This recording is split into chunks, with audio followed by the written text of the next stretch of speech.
Neftçinin yeni baş məşqçisi Yuri Vernidub klubun rəsmi saytına müsahibə verib. Ukraynalı mütəxəssis komandaya gəlişi, futbolçularla tanışlığı və qarşıdakı hədəfləri haqda ətraflı danışıb. Vernidub bildirib ki, Neftçidən təklif alanda digər klublardan gələn təklifləri rədd edib, çünki klub böyük tarixə malikdir və onun layihəsi çox cəlbedicidir. O həmçinin komandanı SSR dövründən tanıdığını və futbolçu kimi Neftçiyə qarşı oynadığını xatırladı.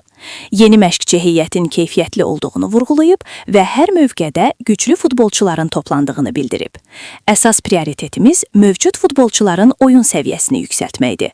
Onlara güvənirəm və qısa zamanda komandaya öz oyun fəlsəfəmizi aşılamağı planlaşdırırıq, deyə o əlavə edib. Hazırda hər hansı bir transfer gündəmdə olmasa da, uzun müddətli planlarda komandanın möhkəmləndirilməsi nəzərdə tutulub. Hədəflərdən danışan Vernidub qeyd edib ki, ilk növbədə nəticələri yaxşılaşdırmaq vacibdir. İşimiz çoxdur, amma qorxmuruq. Bu çətinliyin öhdəsindən birlikdə gələcəyik.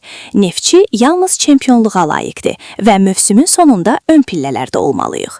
Vuruşacağıq, sonadək mübarizə aparacağıq. Azarkeşlərə də müraciət edən məşqçi onların dəstəyinin əvəzsiz olduğunu vurğulayıb. Bu komandanın böyük azarkeşi var.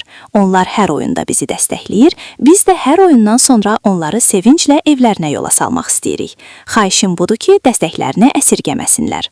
Əgər siz də Neftçinin uğurlarını izləmək və komandaya dəstək olmaq istəyirsinizsə, kanalımıza abunə olun və bildirişləri açın.